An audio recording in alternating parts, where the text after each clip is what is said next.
Terungkap, Dante sempat coba selamatkan diri ke tepi kolam, gagal karena kaki ditarik hingga 4 kali.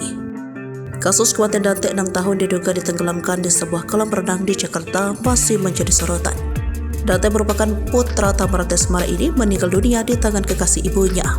Nasib malang dialami putra Tamara Desmara, Raden Adante Khalif Pramudityo alias Dante, yang ternyata sempat berusaha menyelamatkan diri ke tepi kolam.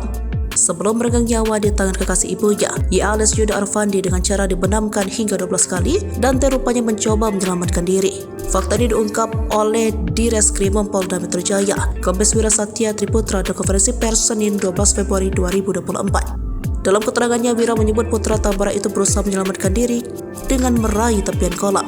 Namun upayanya gagal karena tersangka YA terus menarik badan hingga kakinya. YA terus berusaha mengagalkan upaya Dante menyelamatkan diri hingga 4 kali. Akibat ulah YA, Dante sempat batuk-batuk karena menelan banyak air. Diungkap Wira, Dante mulai lemas sekitar pukul 4:50 menit berdasarkan pantauan CCTV.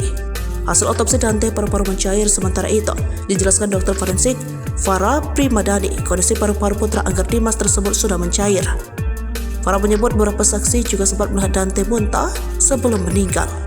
Ia menilai kondisi itu wajar terjadi pada korban tenggelam.